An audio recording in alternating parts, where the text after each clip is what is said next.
ketika terjadi perang salib, umat Islam benar-benar ketika itu menghadapi persoalan konflik yang bersifat syarak, ya. Nah, ketika itu umat Islam tercerai-berai. Di tengah masa transisi faktor perang salib, tiba-tiba terjadi invasi Mongol dari arah sana dataran tengah Cina. Muncul satu bangsa yang mereka ini sangat mengerikan, namanya bangsa Tartar atau Mongol, yang diceritakan di dalam sebuah kitab yang berjudul Al-Mughal Bainal Intisar wal Inkisar, bangkit dan runtuhnya bangsa Mongol. Bangsa Mongol ini pernah menguasai dunia. Cina itu dulu dikuasai oleh Mongolia pada zamannya Genghis Khan. Genghis Khan itu nama aslinya Temujin. Dia seorang anak kepala suku klan tertentu di Mongol sana. Kemudian dia merangkul klan-klan yang ada menjadi suatu bangsa yang kuat. Mereka ini kalau menaklukkan negeri bukan untuk menguasai, tapi memang untuk menghancurkan saja. Kalau sudah rata, ya ditinggalin begitu saja. Hingga akhirnya terjadi invasi, negara demi negara ditaklukkan. Akhirnya bangsa Mongol ini masuk ke negeri Baghdad, ibu kota umat Islam ketika itu, pada zaman dinasti Bani Abbasiyah. Jadi ketika itu Mongol masuk Baghdad. Ketika Mongol masuk Baghdad, kurang lebih 2 juta umat Islam disembelih, sehingga telapak kaki kuda bangsa Mongol tenggelam dengan genangan darahnya umat Islam di Baghdad ketika itu. Orang-orang yang selamat sedikit sekali, hanya orang-orang yang berhasil sembunyi di dalam selokan, masuk ke dalam sumur, atau pura-pura mati. Selain itu umat Islam selesai, semuanya digorok semua oleh orang-orang Tartar atau orang-orang Mongol itu. Bila satu bangsa itu runtuh, biasanya penyebabnya bukan hanya terjadi invasi atau terjadi penaklukan dari bangsa lain, bukan, tapi memang secara moral dan pengamalan agama ketika itu memang lambat laun sedang merosot. Sehingga waktu itu khalifah umat Islam namanya Mu'tasim Billah itu digulung di dalam karpet, dimasukkan ke dalam karpet, digulung, kemudian diinjak oleh kuda sampai mati. Karena menurut keyakinan bangsa Mongol ketika itu, darah raja itu nggak boleh netes ke bumi, sial kan, kata orang Mongol.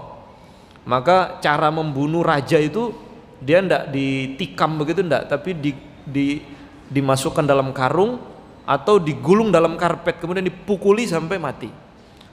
Khalifah umat Islam ketika itu Mu'tasim Billah dalam keadaan seperti itu, dimasukkan ke dalam karpet, digulung, kemudian diinjak oleh kuda, beliau wafat.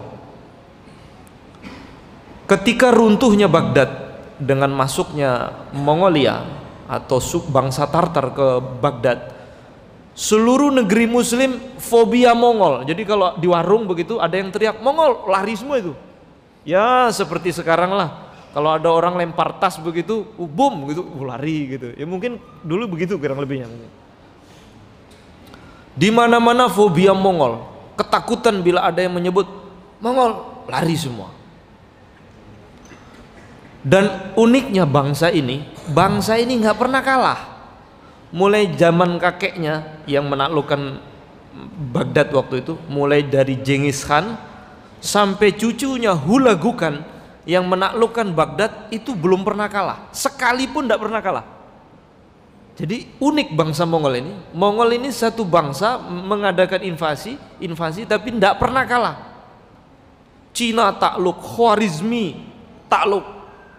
Pernah mau masuk ke Indonesia Mongol pada zaman Sri Kertawijaya atau Brawijaya V. Waktu itu supaya Mongol nggak masuk ke Indonesia, akhirnya ini 3 negara besar, kerajaan besar gabung jadi satu. Mereka membuat front. Apa front itu? Gabungan, kekuatan gabungan, yaitu kerajaan Malaka, yang kedua kerajaan Siam yang ada di Kamboja, kerajaan Siam. Yang ketiga kerajaan Majapahit. Ini gabung jadi satu mengantisipasi masuknya Mongol ke Indonesia. Jadi kuat. Jadi Mongol mikir-mikir kalau masuk Indonesia. Ini gabungan ini berat ini. Karena Majapahit waktu itu rajanya namanya Sri Kertawijaya atau Brajoyo V. Itu diambil menantu oleh Raja Siam namanya Putri Dorowati. Nikah dengan putri Raja Siam namanya Putri Dorowati. Terjadi ikatan perkawinan supaya aman dari serangan Mongol. Mongol sempat masuk di Indonesia, kirim utusan masuk lewat Trenggalek. Trenggalek itu Jawa Timur. Oleh salah satu wilayah di situ, di kupingnya dipotong gitu. Tapi setelah itu nggak pernah kembali lagi. Jadi Indonesia ini pernah sejarah kontak dengan Mongol, tapi tidak sampai masuk. Saya ringkas cerita, penaklukan demi penaklukan, India jatuh ke tangan Mongol. Jatuh ke tangan Mongol. Sampai akhirnya ketika umat Islam sudah mulai resah karena Mongol ini begitu kuat, maka dipelajari di mana letak kekuatannya Mongol. Ternyata mereka ini terkenal dengan ilmu memanah dan berkuda. Dua ilmu ini bergabung jadi satu, menjadi hobi sebuah bangsa, namanya bangsa Tartar atau bangsa Mongol. Mereka menaklukkan dunia dengan disiplin dua ilmu ini, memanah berkuda. Mongol itu saking sayangnya dengan kuda, mereka lebih baik nggak punya istri daripada nggak punya kuda. Nggak apa-apa nggak punya istri, yang penting punya kuda. Saya punya teman baru pulang dari Mongol, ada perlombaan memanah di sana, cerita dengan saya. Jumlah kuda di Mongol itu lebih banyak daripada penduduk Mongol itu sendiri. Sampai detik ini mereka tuh sangat pecinta berkuda dan memanah. Kalau di negeri kita 17 Agustus ya pawai di depan jalan buat apa begitu, menunjukkan pusaka kebudayaannya masing-masing. Tapi kalau di Mongol enggak, seluruh negeri memanah semua. Mereka itu ada patungnya Genghis Khan di ibu kota Ulaanbaatar di Mongol. Nah akhirnya umat Islam mulai berpikir bagaimana umat Islam membuat tandingan yang fokus untuk mempelajari ilmu memanah. Maka di Mesir waktu itu berdiri dinasti, namanya dinasti Mamalik atau dinasti Ayyubiyah di Mesir. Nah mereka di Mesir karena terjadi perang salib, maka banyak pasar-pasar budak. Pasar-pasar budak itu apa ya? Pasar hamba-hamba sahaya, budak. Itu sekali beli budak itu 3.000 langsung, anak-anak kecil begitu. Karena mereka ini korban perang, itu sekali beli budak itu 3.000. Nah yang beli itu namanya atabek. Atabek itu sekali beli budak 3.000. Anak-anak kecil ini dimasukkan ke dalam barak militer. Dimasukkan dalam barak militer, dilatih berkuda, dilatih memanah. Dilatih berkuda, dilatih memanah, hingga dari anak-anak kecil ini muncul namanya satu pasukan elit, namanya pasukan Mamluk Bahriyah namanya. Karena barak militernya itu berdekatan dengan Sungai Nil, maka dikatakan Mamluk Bahriyah. Akhirnya ringkas cerita, dari pasukan elit yang ahli memanah berkuda ini terbentuk suatu pasukan elit yang dipimpin oleh seorang tokoh sejarah Islam namanya Saifuddin Qutuz. Saifuddin Qutuz ini memimpin pasukan para budak ini untuk melawan Mongol ketika itu. Lawan Mongol yang sudah ngobrak-ngabrik Baghdad, sekarang perang. Pertempurannya panggungnya di Syam, di sebuah tempat namanya Ain Jalut. Terjadilah pertempuran hebat dalam Islam yang tidak akan pernah dilupakan dalam sejarah Islam dan tertulis dengan tinta emas dalam buku-buku sejarah kita. Terjadilah pertempuran namanya pertempuran Ain Jalut. Pertempuran pertama umat Islam kontak langsung besar-besaran dengan Mongol. Terjadilah pertempuran hebat.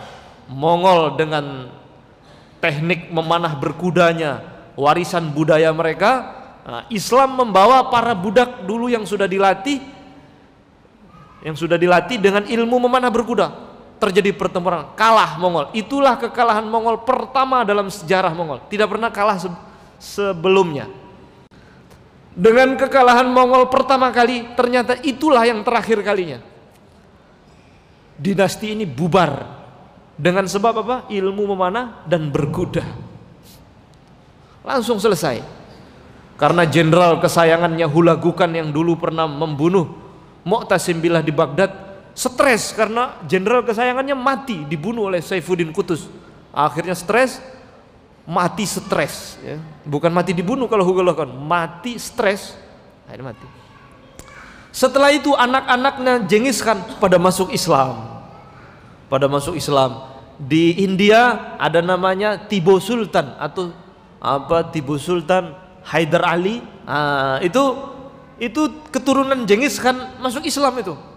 Ada di India namanya apa namanya, Sultan Mahmud Ghazan. Itu sultan berdarah Mongol, hafal Quran.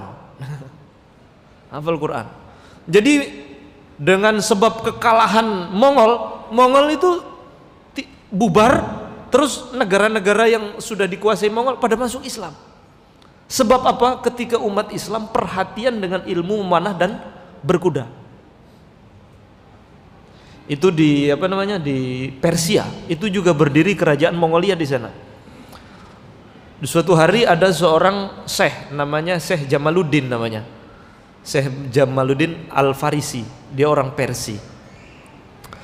Nah, di Persia itu ada seorang pangeran Mongol namanya Tugluk Timur namanya. Timur itu artinya besi kalau dalam bahasa Mongol. Makanya ada tokoh Mongolia namanya Timur Leng. Timur Leng itu siapa? Artinya besi pincang, karena dia pincang. Pincang tapi kalau perang nggak pernah kalah. Maka karena kuat sekali, maka dipanggil dengan Timur Leng, besi pincang. Nah, ini ada putra mahkota Mongol namanya Tugluk Timur namanya. Dia kalau berburu bawa anjing Helder besar-besar itu, bawa pasukan, semua orang yang jalan di pinggirnya harus berhenti, nggak menghormati dia, nggak boleh jalan.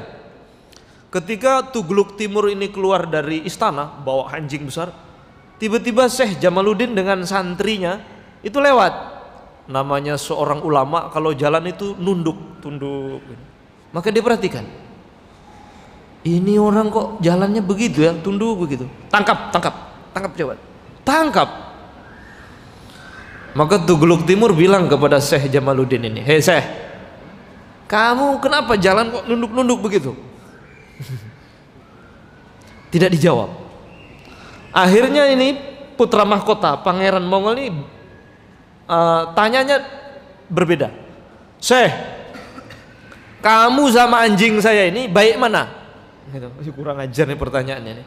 "Kamu sama anjing saya ini bagus mana?" Maka Syekh Jamaluddin bilang, "Oh, lihat dulu. Kalau saya mati membawa Islam, maka saya lebih baik daripada anjing kamu. Tapi kalau saya mati tidak membawa agama Islam, berarti anjing kamu lebih baik dari saya." Maka Tugluk Timur pangeran Mongol ini kaget. "Loh, kok bisa begitu? Memangnya Islam itu apa?" Duduk sebentar. Akhirnya diceramah itu. Islam itu begini. Nggak jadi berburu, terkesan. Wah, bagus sekali agama Islam. Begitu Islam? Benar.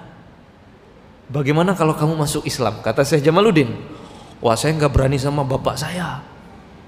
Gini aja, kalau bapak saya mati, kan saya yang ganti. Tagih saya akan masuk Islam. Tagih ya, inget ya." Ya, akhirnya pisah. Setelah itu nggak ketemu lagi. Akhirnya Syekh Jamaluddin ini sakit-sakitan. Ketika beliau rasakan sudah mau wafat, beliau panggil putranya namanya Hishamuddin. Beliau bilang kepada putranya, "Hisham, kalau bapak mati dan putra mahkota jadi raja namanya Tugluk Timur, tagih dia masuk Islam ya." Iya, wafat. Tidak lama dari wafat tersebut, itu Raja Mongol meninggal, gantilah Tugluk Timur jadi raja. Cuman putra Syekh Jamaluddin bingung, ini mau ngasih tahu gimana caranya, ini raja masalahnya. Akhirnya buat siasat, azan di depan istana. Jadi subuh-subuh itu depan istana teriak dia, "Allahu Akbar, Allahu Akbar." Bangun raja itu, siapa teriak-teriak di depan itu? 2 kali, besoknya teriak lagi, "Allahu Akbar, Allahu Akbar." Itu siapa kurang ajar teriak-teriak di depan istana? Tangkap! Tangkap akhirnya. Setelah ditangkap dihadapkan di depan raja. Kamu ini ganggu tidur saya. Kenapa kamu teriak-teriak di situ? Biar ditangkap, katanya. Saya teriak memang mau ditangkap. Oh gitu. Kamu siapa? Saya putranya Syekh Jamaluddin. Oh, tahu saya. Bapakmu kemana? Sudah meninggal. Oh, Syekh Jamaluddin sudah meninggal. Iya, sudah meninggal. Saya tahu kamu kesini pasti mau ngajak saya masuk Islam, ya kan? Kayaknya bapak kamu wasiatnya begitu. Betul. Oke, saya menepati janji saya. Kumpulkan menteri-menteri. Kumpulkan menterinya. Berdiri Tughluk Timur, angkat tangannya.